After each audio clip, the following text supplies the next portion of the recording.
આ મારે ને તમારે બધાએ આ સાયન્ટિફિકલી આખી વાત કરું તમને, જો આમાં કોઈ ધર્મવાદ, સંપ્રદાયવાદ, જાતિવાદ કાંઈ નહીં, બધાને અસર કરે એવી વાત છે આ. તમે જો આપણે બધા આત્મા છીએ, આત્મામાં જ્ઞાન રહેલું છે. જ્ઞાન આત્મા સિવાય ક્યાંય રહેતું નથી. જ્ઞાન એ આત્માનો ધર્મ છે, જેમ ગંધ એ પૃથ્વીનો ધર્મ છે. પૃથ્વી સિવાય ક્યાંય ગંધ રહે નહીં, પૃથ્વીમાં જ ગંધ હોય. તમને પાણીમાં સુગંધ આવતી હોય, દુર્ગંધ આવતી હોય તો મતલબ કે પૃથ્વીના કણો પાણીમાં ભળેલા છે. વાયુમાં તમને સુગંધ દુર્ગંધ આવતી હોય તો વાયુમાં પૃથ્વીના કણો ભળેલા છે.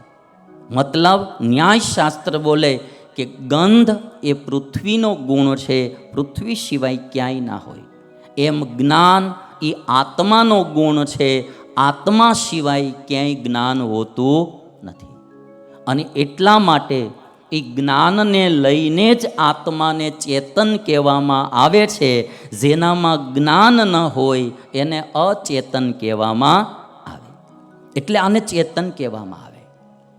હવે તમે જો આત્મા, આત્મામાં જ્ઞાન, એ જ્ઞાન બે પ્રકારના હોય, એક સદજ્ઞાન અને બીજું અજ્ઞાન.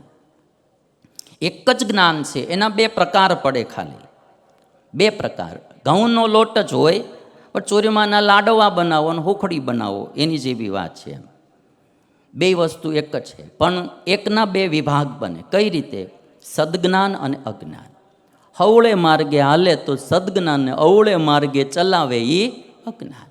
ધર્મના માર્ગે ચલાવે એ સદજ્ઞાન, અધર્મના માર્ગે ચલાવે એ અજ્ઞાન. પુણ્ય કરાવે એ સદજ્ઞાન અને પાપ કરાવે એ અજ્ઞાન. આત્માનું કલ્યાણ કરાવે એ સદજ્ઞાન અને આત્માને ભવાટવીમાં નાખે એ અજ્ઞાન. એક જ જ્ઞાનના આ બે પ્રકાર છે. હવે તમે જો આને તમને મારે એક ઉદાહરણ દ્વારા સમજાવવાનું. આત્માની જગ્યાએ માતા પિતા છે, જ્ઞાનની જગ્યાએ પુત્ર છે.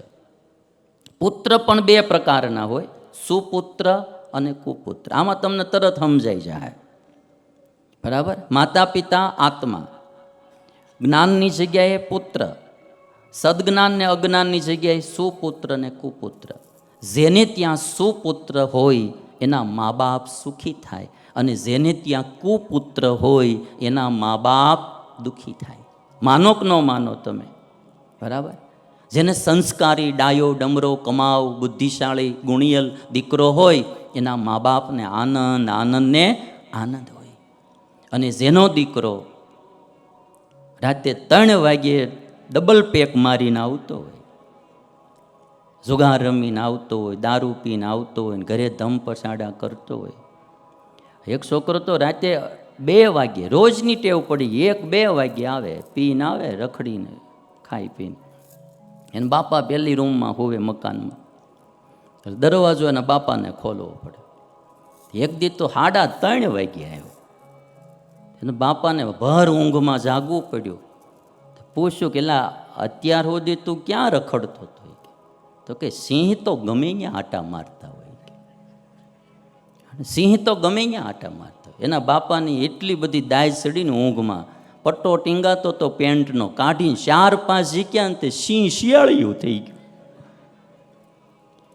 હવે આવા દીકરા જે હોય એ કંઈ સુખી કરે નહીં. તો જેવી રીતે સુપુત્ર મા બાપને સુખી કરે, કુપુત્ર મા બાપને દુઃખી કરે.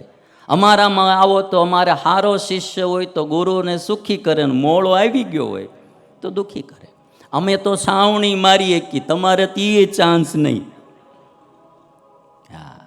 અમારે શું છે કે ન પોવાય તો વયો જાય, તમારે કાઢી મુકાતો નથી. એમ જેમ સુપુત્ર મા બાપને સુખી કરે, કુપુત્ર દુઃખી કરે, એમ આપણા આત્મામાં રહેલું જ્ઞાન, એ સદજ્ઞાન, એ આપણને સુખી કરે અને અજ્ઞાન એ આપણને દુઃખી કરે. અજ્ઞાન જેવું બીજું કોઈ મોટું અંધારું નથી અને એના જેવું કોઈ બીજું દુઃખી કરનારું નથી. જો તમને શાસ્ત્રોની, સંતોની વાત મનાય તો જેટલા બીજા કોઈ દુઃખી કરનારા નથી એટલું આપણને આપણું અજ્ઞાન દુઃખી કરનારું છે. 9 ગ્રહો ભેગા થઈને જેટલા દુઃખી ન કરી શકે એટલું માણસને પોતાનું અજ્ઞાન દુઃખી કરે છે. અને સદજ્ઞાન ને અજ્ઞાનમાં તમને એક વાત કરું કે દયા, ક્ષમા, તિતિક્ષા, ધર્મ, જ્ઞાન, વૈરાગ્ય, ભક્તિ આદિ જે સદગુણો છે એ બધું જ સદજ્ઞાન છે. અને કામ, ક્રોધ, લોભ, માન, ઈર્ષ્યા, રાગ, દ્વેષ, ઘૃણા, નફરત આ બધા જે દોષોનો સમૂહ છે આ બધું જ અજ્ઞાન છે.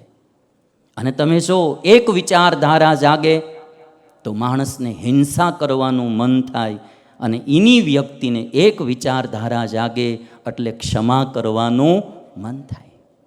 દ્રૌપદીના 5 દીકરાને મારી નાખ્યા અશ્વત્થામાએ, તો દ્રૌપદીને એમ વિચાર આવ્યો કે અશ્વત્થામાને મારવો જોઈએ. અને અર્જુને પ્રતિજ્ઞા કરી કે હું એને પકડીને તારી પાસે લાવીશ અને પછી તારા આંખના આંસુ લૂછીશ. અર્જુન પકડીને લાવ્યા. ત્યાં સુધીમાં દ્રૌપદીના વિચારો અશ્વત્થામાને જોઈને બદલી ગયા. દ્રૌપદી કહે છે, મુચ્યતામ મુચ્યતામ એશ, આને છોડી દો, છોડી દો. કેમ? તો કે આ તમારા ગુરુનો દીકરો છે, દ્રોણાચાર્યનો દીકરો છે. ભીમ કે આને છોડાય નહીં, આપણા 5 દીકરાને એણે મારી નાખ્યા. અને તમે બધાય જાણો કે જેના સૂતેલા 5 દીકરાને જેણે મારી નાખ્યા, બરાબર, એનો તો ધર્મમાં ભી આવે કે રક્ષા બધાની કરવી. એના પોતાના પુત્રની રક્ષા ન કરે તો ધર્મ લાજે ને. ભીમ કે આને છોડાય નહીં. અને ત્યારે દ્રૌપદીએ શું કીધું કે મારા દીકરા મર્યા એના વિરહમાં હું એક માં રડું છું. અને એક માને ખબર પડે કે દીકરાના મોતનું દુઃખ કેવું હોય.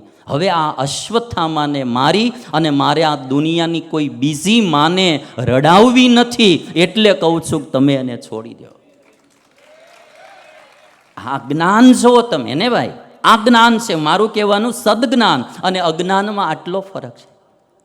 કોઈ માણસ વ્યસની છે, ભયંકર વ્યસની છે, પણ જ્યારે ક્યારેક કોઈ કથાઓ સાંભળે, સારા સંતના યોગમાં આવે અને નક્કી કરે કે આજથી આ મોઢામાં કોઈ વ્યસન નહીં અને આખી જિંદગી માણા કોઈ વ્યસન ન કરે, તો વિચારધારા બદલી ગઈ.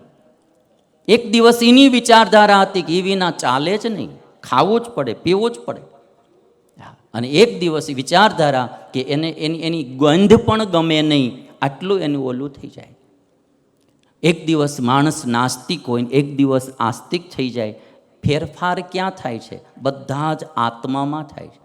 એક દિવસ માણસ ક્રોધી હતો, વાત વાતમાં ગુસ્સો આવતો હતો, અને એક દિવસ એનો એ માણસ એટલો ક્ષમાશીલ બની જાય, એટલો ધીરજવાળો બની જાય. ફેરફાર ક્યાં થયો? આત્મામાં થયો. આત્માના સદજ્ઞાન અને અજ્ઞાનમાં ફેરફાર. કથાઓ મારું તમારું અજ્ઞાન ટાળવા માટે છે.